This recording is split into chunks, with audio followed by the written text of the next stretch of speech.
I'm gonna be honest with you guys. I sat in that green room and I said, Chris, I looked in the mirror. I said, Chris, don't start drinking martinis. Don't start drinking martinis. Don't start drinking martinis. I've had 6 martinis. So this show is gonna be loose. Yeah, baby. Yeah. Chris, Distefano!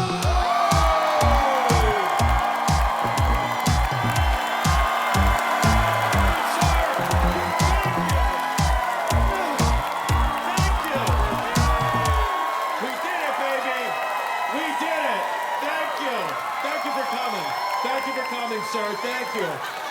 Thank you. Whoa, thank you.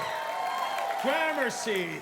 Yes, welcome. Thank you so much for coming to my Speshy Weshy. Thank you. Thank you so much. It's great. It's great to be here. There's a lot of things going on out in the world, okay? It's World War III out there. Don't worry about it, okay? Out there, it's World War III. In here tonight, World War Whee! That's what we're gonna do. We're gonna have fun. A lot of people are as we speak. People being left and right, and we're just gonna do some jokes.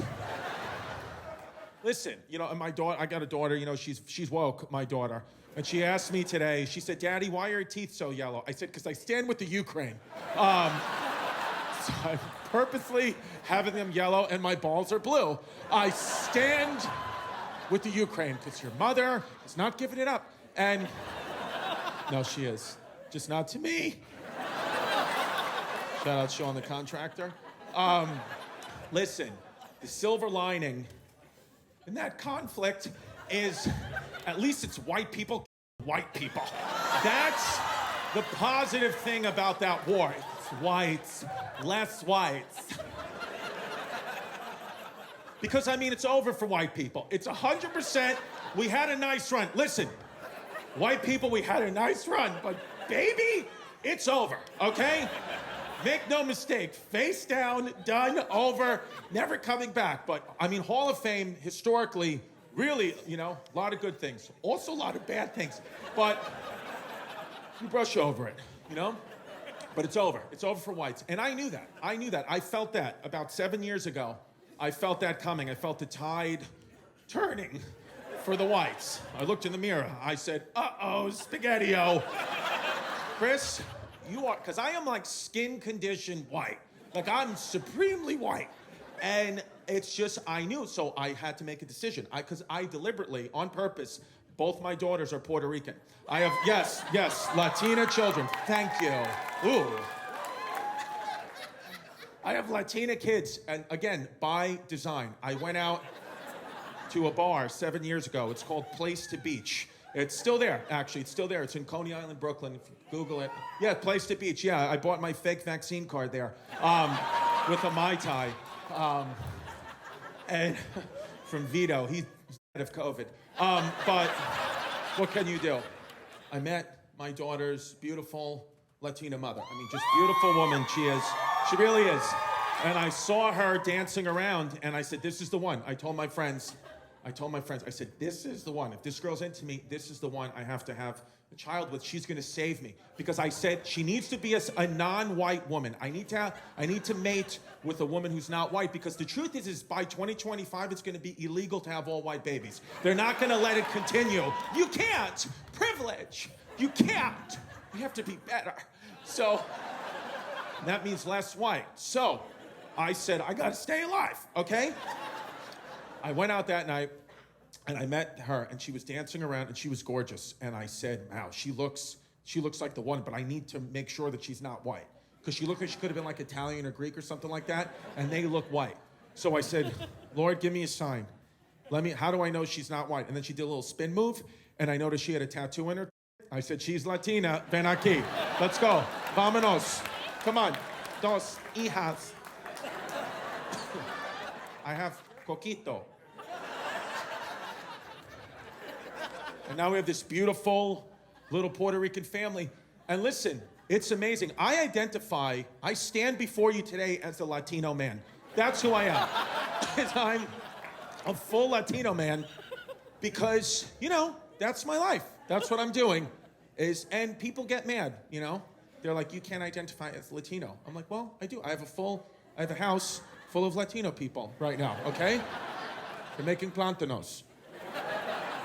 And I didn't know what they were before. I thought somebody was frying one of their sandals. I had no idea what they were. But I enjoy them. So, that's how I feel. I feel like I'm a proud Puerto Rican. And, so when I tweet from the point of view of a Puerto Rican person. And people get mad. Unfortunately, people get upset at that.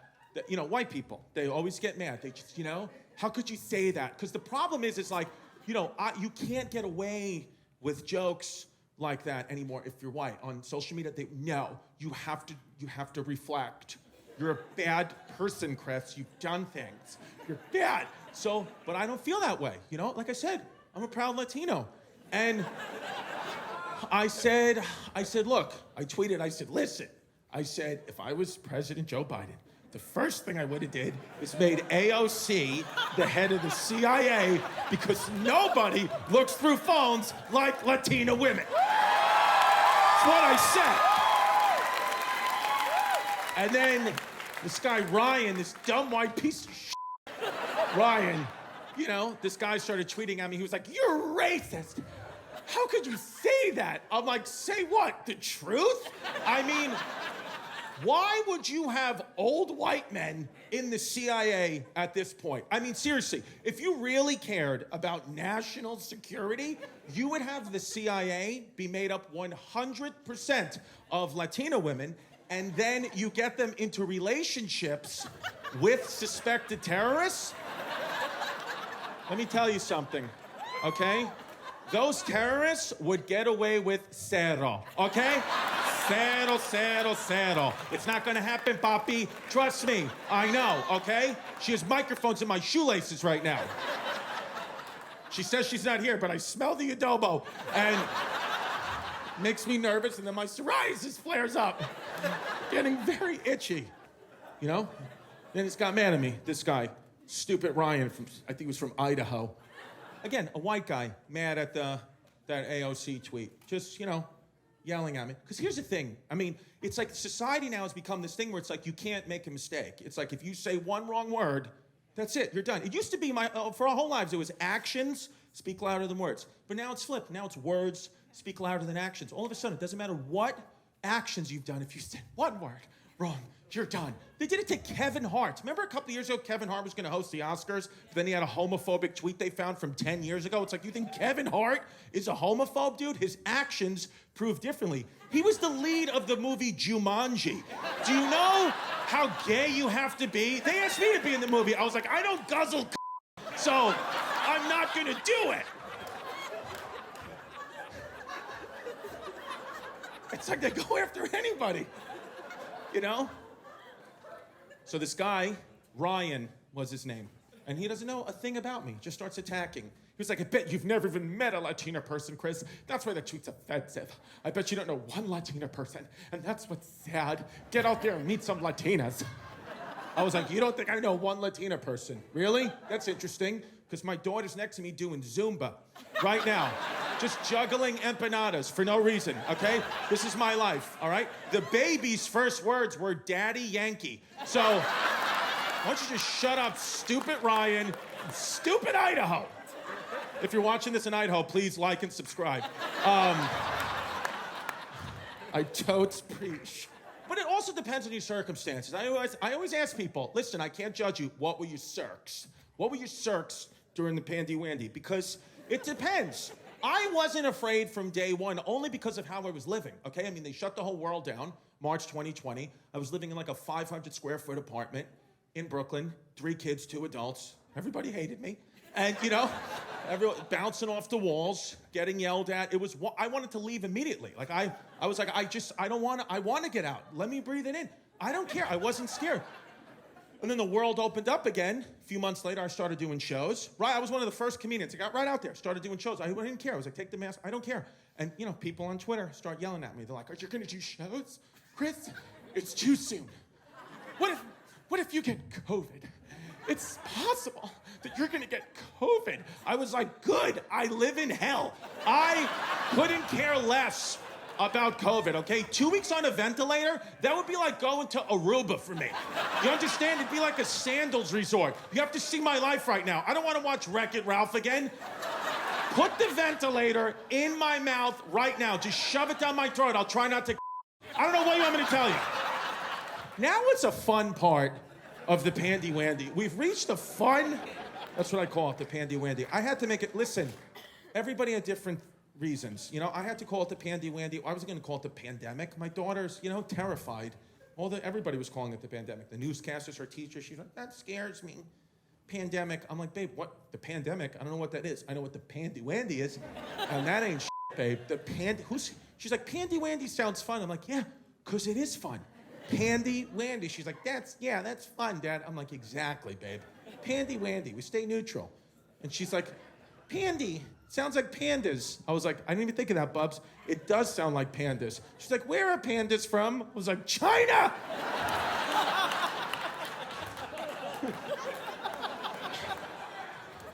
Because I have friends that have, like, you know, I mean, some of my friends, their IQs are like, I have a friend I think his IQ is below 0. I think he has I think he'd go negative. He would talk to me about healthcare for the last 2 years, all day, every day. It's like, this is this thing that, you know, we, as a country, everybody started to do this. Like, we just, you know, we'd listen to half a podcast on mushrooms, a couple Twitter threads, and I was, oh yeah, I went to 9 years of medical school. You know, always unwarranted. I never asked this guy anything. I never asked him one question about healthcare. He doesn't even work remotely in the healthcare field. Every time you talk to him, he had a new thing that he needed to tell you. Like, I remember, you know, when like everyone was getting the vaccine, he's like, you need to be careful with the vaccine, okay? Because it is not FDA approved. No matter what the news says, they're lying. It is not FDA approved. It is causing myocarditis, which is inflammation of the heart, okay? It is also causing encephalopathy, which is inflammation of the encephalopathy. And Dr. Fauci and Hillary Clinton are war criminals, and they're running a ring out of a pizzeria in Washington, D.C. I was like, dude, you work for FedEx. So you're an expert in packaging. Where's my tracking number link? You idiot. I don't want to talk to you about healthcare ever again. Because you know what happens then if everyone starts, you know, we all think we know everything, you know, because of this. Then it puts pressure on real doctors. Then actual for real doctors don't really know what to say or do because they just get yelled at by the patients all day because the patient thinks they have more info. Like, is there an actual doctor here? Is somebody like a for real doctor? Are you? Is anybody a doctor? No? I have a smart crowd. Way to go. This is great. Are you a doctor? Oh, the Indian guy. Perfect. Way to go.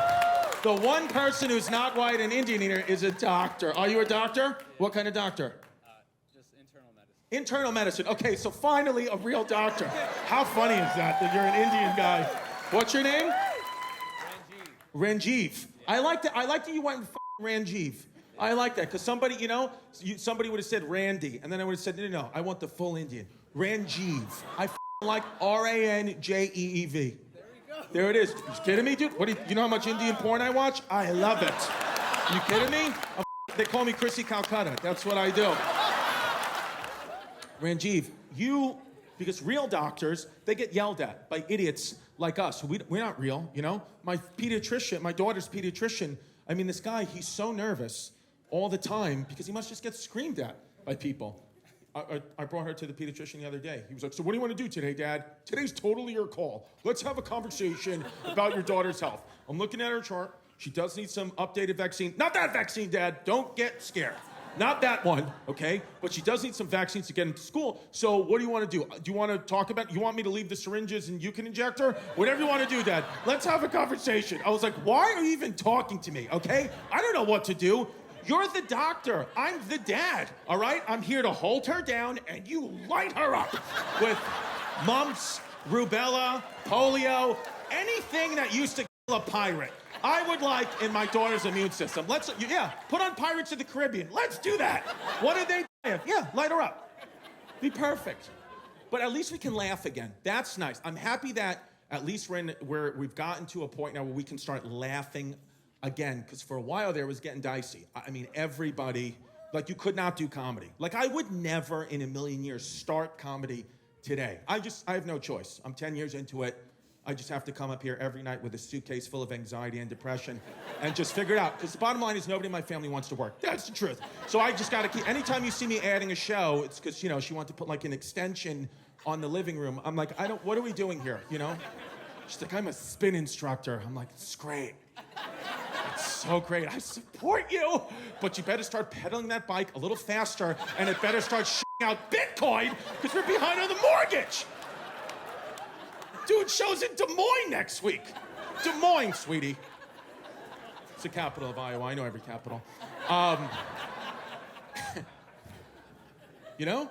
But you just had to, I was at a point, you know, where I just had to take work. I didn't want to do it. I had to take work. And I was getting fired. I got fired from a job. I never got fired from anything in my whole life.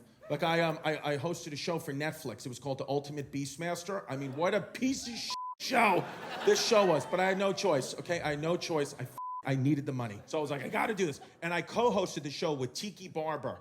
He was an old NFL running back, this guy. Tiki Barber, borderline Hall of Fame player. I was like, that's interesting. Why is Tiki Barber co-hosting a show with me? And then I found out he was going through a divorce and he has 6 kids. I was like, oh, he also needs the money. That's what's happened. The state of New Jersey is crushing this guy. And when Netflix hired me, they hired me to do jokes. They were like, you know, you're gonna be the color commentary guy. They were like, Tiki's gonna do the X's and O's. You're gonna be the fun guy. Color commentary, be silly. I was like, great. So they hired me to do jokes. I do jokes, then I get fired for doing jokes. Because what they told me was, they were like, look, it's an international competition. You're the host of Team USA. So what we need you to do is make fun of every other country. Just shit on them for everything they've ever stood for. And when that camera is on you, you be pro-America. So say how much the other countries suck and how much you love America. It'll be good. I'm like, okay, this will be fine and have no repercussions. This is exactly what America wants to see right now, is just Chrissy Capital Face yelling, build the wall at the Mexican team. This should be perf McGurf. So I do the show and I get fired for jokes. Like Team India actually had a team. Team India had a team. And one of their competitors, his name was Rishi Patel. Tell me if this is a problem. Reggie, his name was Rishi Patel. I was calling him Rishi's Peanut Butter Cups. You have an issue with that? Not at all, right? Dude, it's I'm telling you, dude. See? And because other people did. We should have a show. We should do a thing where it's called Ask Rajeeves. Remember Ask Jeeves? Ask Rajeeves. You want to do that? Me and you are going to do that. Ask Rajeev. My agent's here. Mark it down. Ask Rajeev. It's taking me to stardom. Ask Rajeev. Rishi Patel, problem with it. I was like, okay. But the one I got fired for was when you fell off the obstacle course and you got like eliminated and you fell into the water, they called that water the beast's blood. I had to keep saying that, the beast's blood, the beast's blood. And then one day I showed up to work and I was like, you know what? I'm not calling it the beast's blood today. I'm not gonna do it, okay? I've been here 3 weeks. I don't give it, I'm sick and tired. I was drunk on set. I'd been drinking Bud Light seltzers, doing Flonase. I said, I'm not calling it the beast's blood. And I said, I had a little Netflix producer in my ear. I said, listen, buddy, I'm gonna call it something else. I'm not calling it the beast blood, so I just wanna make sure I have your permission. She goes, absolutely. We love you here at Netflix. You're doing great, Chris. You're doing so good. I was like, okay. So Team China was stepping up. And they were unbelievable, Rajiv. I mean, they were so good. No, you don't understand how good they were. They were fantastic. And their best competitor, his name was Bin Feng, he was stepping up onto the obstacle course. So nobody thought he was gonna fall. But on the off chance he did fall, I was like, I got a good one in my head. It's almost like Jesus placed a joke in my head as soon as the board said Team China. I was like, thank you. Bang, he just put it right in there. I was like, boom. So I told Tiki, I said, Tiki, listen to me. If this kid falls, don't say anything. I got a good one. And Tiki was just looking blankly straight ahead, just staring off into space. I was like, dude, are you okay? He was like, I should have never got married. I was like, yeah, dummy. What are you doing? Of course. I mean, I could have told you that. So Bin Feng steps up, and he's flying through the obstacle course. He's just doing good. I'm like, he's not going to fall. Because I had the perfect joke. If he would have fallen, it's not going to fall. So, but with that, he's in the middle of the obstacle course, and it starts to rain out of nowhere. It's almost like Jesus himself started to make it rain, like Salt Bay. Just starts making it rain because he wanted to hear the joke he put in my head. So I'm like, oh my God, this might happen. And Bin Fong knows that it's raining, but he's got to get to the other side of the course. But if he falls, he's out. So he's trying to go fast, but the rain's picking up, and the course is getting wetter and wetter and wetter. And so was I, because I knew that this kid is gonna fall, and then I'm gonna unleash the joke, and that's exactly what happened. He just fell, and I let him splash and hit that water. And I took a moment in my head. I even asked the Netflix producer one more time. I said, am I clear to improv a name for the Beast Blood? He was like, absolutely. I was like, okay, there goes Bin Fong into the duck sauce.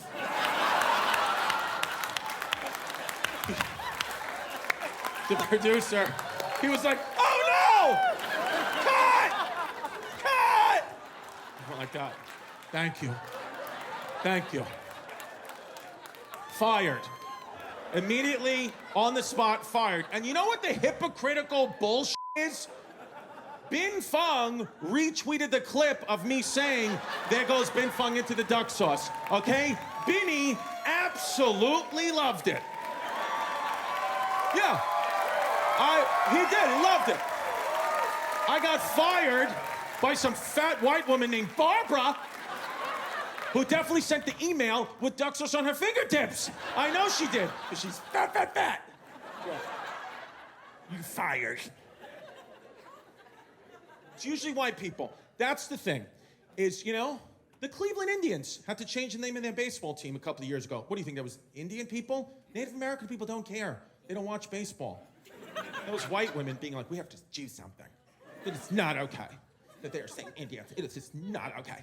And it's like, we just missed the point as whites. It's like, this is who cares about the name? Ask any Native American person you know, hey, what do you think of the name, the Cleveland Indians? They'd be like, you know what? Why don't you keep the name? Just give us back our land, okay? Yeah, it's not really about baseball, Susan. It's just you built the stadium on my grandmother's wigwam. Second base used to be a longhouse. Any white guys out there dating Latina women? Are you? Is she Latina? Nice. Come to the meetings Tuesdays and Thursdays. We talk about how to stay alive. I mean, it's crazy. Look at this. I mean, dude, I don't know. I mean, I like that chain, man. How expensive is your chain? No, dude, I bought this at the Staten Island Mall. Yeah. Kids? 2 kids. Nice, dude. You're not going nowhere. Yeah. Listen, it's fun. It's fun dating a Latina woman. It's terrifying, but it's like a thrill ride. You know what I mean? Like an amusement park. Every day of my life, I'm like, buckle up. Because you're just getting yelled at. All the time, just getting yelled at, And I remember one time, we were living in an apartment building. We lived on the 12th floor of this apartment building, and she wanted to see my phone. And I was like, no, I'm not giving my phone. She was like, Chris, let me see your phone.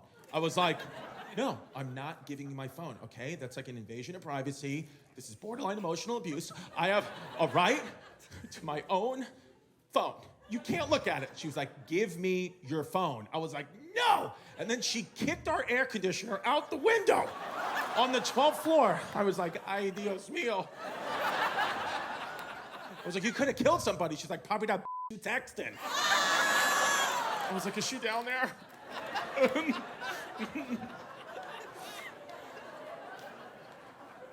Even my daughter, my oldest daughter, I mean, no.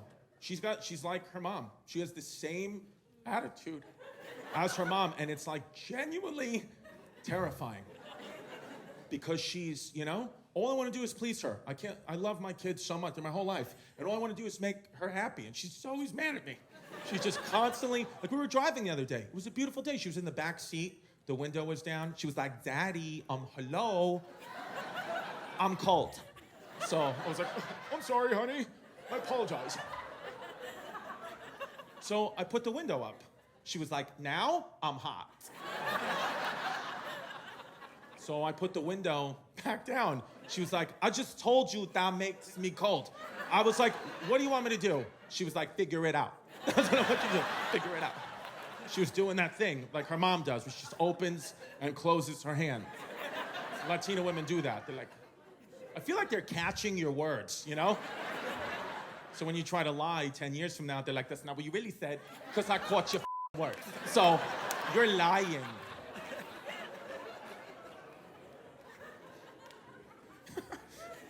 She's funny, my kid.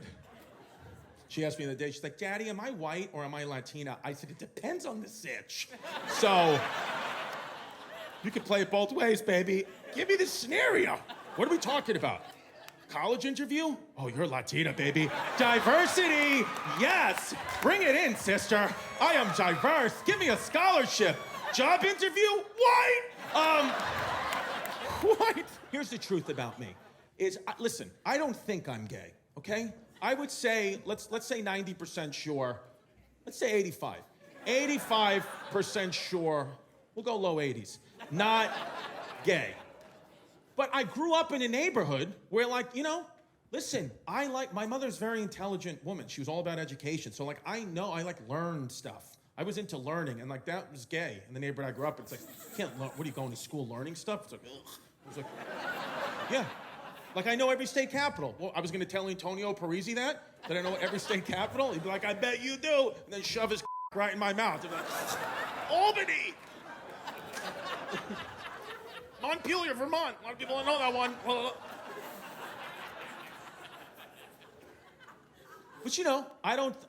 the truth is I can't really take a good look inside to see if there's any gay floating around until my father. I got a father that is, most of us have that father, but I'm in my 30s. It's like guys over 70, that's what it is. Being gay was taboo back then. So it's like, either your father is just a homophobe or he secretly came out of the closet to your mom. One or the other, So my dad is like a gay, like, he wouldn't be able to accept it. So I've never been able to take a good look inside to see if there's any gay floating. Subconsciously, I don't know. There could be. I have to wait till he, My mother could call me one day and be like, honey, I have terrible news. Dad died. And I might be like, yes. Let's talk about this carpet. I mean, what do you want to do? But I don't know. Because everything's gay with him. Everything. I mean, he has rules. Like, he thinks, and listen, I get from his point of view, I mean, once he said it to me, I was like, I guess. He thinks if you're a guy and you introduce yourself with your full mother-given first name, that means you're gay. He thinks only gay men do that. Straight men, shortened version of a name or a nickname, but a gay man would go with the full first. And, it's wild, but, like, I got a friend named Steven, okay? I don't know why he goes by Steven. I've never asked him. I just, never assumed anything either. And the first time I introduced him to my father, I was like, hey, Dad, this is my friend Steven. He was like, whoa. Come on, Chris, I don't even have a shirt on. I was like, what? A shirt on? He goes, Steven. It's like, relax. So I was like, relax? What are you talking about? He goes, what do you mean, what am I talking about? What's his name, stupid? I was like, Steven? He goes, exactly. I was like, exactly what? And then he asked him, he goes, is your name Steven or is it Steve? He was like, I go by Steven. He was like, this guy smokes. Okay. Listen, you smoke and we support you, okay? I mean, from now on, though, we're going to call you Stevie Blowjobs. That's your name from now on. It's just little Stevie Blowjobs. It's this wild thing. It's this wild thing that, he has, a lot of older men have, but I still love him. I love my pops, He's the definition of a guy, my father, who doesn't give a f***. He just doesn't care at all. And, yeah, Tony, some people are like that, Tampa Tony. I don't know why he is the way he is, but he just couldn't care less about anything. And that's good. That's good, I mean, I remember one time I was in a pizzeria with him, and I saw Steven Tyler, from Aerosmith. Saw him, and everybody was like, oh, that's him. And my dad was like, I know who that guy is. And I was like, yeah, everybody does. He goes, yeah, guy. He goes, I got to say something to him. I was like, Dad, please don't say anything to him. Please don't say anything to him. He goes, I got to say something to him, Chris. He's napkin blotting the oil off his pizza. So that's a sin. He should get punched in the face for that. He can't do it. I was like, Dad, don't do it. He goes, I'm doing it. And he walks up to me, he goes, yo, Bon Jovi. Don't napkin block the oil off your pizza, you loser. And he was like, I'm Steven Tyler. He goes, you suck. And just walked away. He goes, who's that piano man? I was like, the thing about COVID, what's been good about COVID for me personally, is that, you know, a lot of people don't want to do things. A lot of people don't want to go out. They don't want to do things. So I got to be like on some lists, you know, for like, you know, different events and stuff. Because do comedy in New York, you get on these lists. But I was always very, very low on the list. But then I started moving up on the list because people don't want to go out. People are... So I just started moving up. And so I got called to go sit courtside at Madison Square Garden for a New York Knicks game, right? It was awesome. I was like, whoa, I'm doing it. So I brought my father. Of course I brought my father. And they told me, they were like, look, they were like, but here's the thing, is, you know, whoever you bring and you yourself, you can't talk to anybody and you got to dress really nice. Those are just the rules because, you know, MSG courtside, there's A-list celebrities there. So, you know, that's the rules. I was like, perfect, no problem. So I call my dad. I'm like, Dad, great news. Tomorrow night, me and you going to the game, courtside, but you can't talk to anybody and you got to dress really nice. He goes, that's great, Chris, thanks. First of all, I'll do whatever the I want to do, okay? He goes, so don't worry about it. I'll be there in a suit with my New Balance sneakers on because I got the diabetes, so I can't wear my shoes. So I was like, okay. So we get there to the game, and it is pretty cool. Like, it's awesome. I'm like, wow, this is... And my dad's walking around, you know. He talks to a ball boy. He goes, yo, get my son a basketball. Get him a signed basketball from one of the players, okay? And cotton candies, 2 cotton candies from my kid. I'm like, you're making me feel like a Make-A-Wish. Like, I brought you here, Dad. This is... Just stop. Sit down. And he keeps stomping the court. He kept doing it. Just stomp the court. He's like, my feet are on the hardwood. MSG, Chris. I was like, yeah, it's awesome. I'm like looking around, taking the sights. Then I turned down. He goes, yo, take a picture of my foot. He had taken his shoe and sock off, and he had his bare, disgusting, decrepit foot on the court at MSG. He goes, I'm feeling my foot on the floor. I was like, you have no feeling in your diabetic foot. So stop it. His toes look like Gollum from Lord of the Rings. Precious. I was like, put your shoe and sock on. He was like, all right. Your kid's gonna have a heart attack. And you know, the game's going on. He's like, he was putting his foot out to like trip a player. He'd be like, how great would that be? He was like, put it on Tactic. I was like... So then, I hear my father start running his mouth and talking, because I was sitting here, my father was in the middle, and then next to my father was this really famous guy. I didn't even look at who it was until the end, but it was this really famous guy. And my dad's just running his mouth, because my father is the epitome of a human being. He just doesn't give a shit at all. So my dad is talking to this man at the Knicks game, this really famous man, and he's telling him all about me, which is, you know, embarrassing. I'm like, you don't have to say anything, Dad. Like, I don't care. And he goes, my son's a great comedian. He goes, you got to get on his website, christycomedy.com, but he's probably sold out of clicks. You probably can't even sold all the clicks. I'm like, it's not how the internet works, but whatever. He goes, yeah, it goes clicks. I'm like, and he goes, and this was true. He goes, he's got a gig next week at Bananas Comedy Club. And that's real. Bananas Comedy Club. It's a comedy club. It's inside a Holiday Inn Express off the side of the highway in Hasbrook Heights, New Jersey. They hang live bananas, real bananas, over your head that they got at a bodega 2 hours before in a hotel conference room. I swear to God, I was really doing a show there. And he's telling me, he goes, my kid's probably sold out, though. He's probably sold out, so if you put $50 underneath my foot right now, maybe 2 tickets will pop up, maybe they won't. And he's just running his mouth, and I'm like so embarrassed. I'm like, I don't even want to look at who this is. Like, just, I want this to end. I want this to end. And then with that, the MSG staff came over to put the man my father was talking to up on the Jumbotron. It was Phil Collins, okay? Phil Collins, a man who sold out the entire world, was being told to come see me at Bananas Comedy Club inside a Holiday Inn Express off the side of the highway in New Jersey. I go, yeah, I was like, Dad, that's Phil Collins. He was like, yeah, he's gay. I was like, no, he's not. And then I watched my father go to Phil Collins. He goes, Phil, let me ask you a question. When you're at home with your family, do you go by Phil or Philip? And he was like, I usually go by Philip. He was like, this guy smokes 100% this guy smokes. Guys, thank you so much. Because, let me tell you something. I appreciate you guys coming. Because guess what? Everybody said no to me. Netflix, HBO, Showtime, they all said no. So I said, F it. I'm doing it on YouTube. So thank you. I appreciate all the love and support and everything you guys have given me. Thank you. Get up, Max, you white piece of shit. Thank you, guys. Thank you. Thank you. Have a good night. You'll see it on YouTube. Or if Netflix wants to buy it, I'll sell it to you. Whatever you want. Thank you, guys. Good night. Yes! Good night, everybody. Thank you.